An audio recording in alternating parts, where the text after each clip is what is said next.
ഒരു ടീച്ചർ എന്ന് പറയുമ്പോൾ തീർച്ചയായിട്ടും അത് കുട്ടികൾക്കൊരു മാതൃകയാകേണ്ട വ്യക്തി തന്നെയാണ്. അതോടൊപ്പം തന്നെ ടീച്ചിങ് തിരഞ്ഞെടുക്കുമ്പോൾ എത്ര പേരുണ്ട് ടീച്ചിങ് പാഷനായിട്ട് എടുക്കുന്നവർ.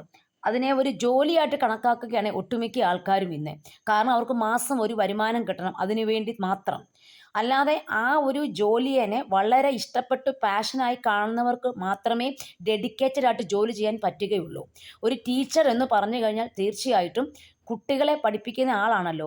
അപ്പോൾ ക്ലാസ്സിൽ പുറകോട്ട് നിൽക്കുന്ന അറിയാൻ പോർഷനൊക്കെ അറിയാൻ വയ്യാത്ത കുട്ടികളെ നല്ലവണ്ണം പിടിച്ചിരുത്തി അവരെ ശരിക്ക് പഠിപ്പിക്കാൻ ആഗ്രഹിക്കുകയും അവരെ പഠിപ്പിച്ചു കൊണ്ടുവന്ന് മറ്റു കുട്ടികളോടൊപ്പം തന്നെ അറിവ് കൊടുക്കുകയും കൂടെ ചെയ്യുമ്പോഴാണ് അവർ ഒരു യഥാർത്ഥ ടീച്ചറാകുന്നത്.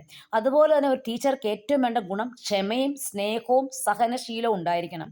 തീർച്ചയായിട്ടും ഈ 3 ഗുണങ്ങൾ ഉണ്ടെങ്കിൽ തീർച്ചയായിട്ടും ഒരു നല്ല ടീച്ചറാകാൻ കഴിയും. അതോടൊപ്പം അവരുടെ കുട്ടികൾ ആ ക്ലാസ് എൻജോയ് ചെയ്യുകയും ചെയ്യും.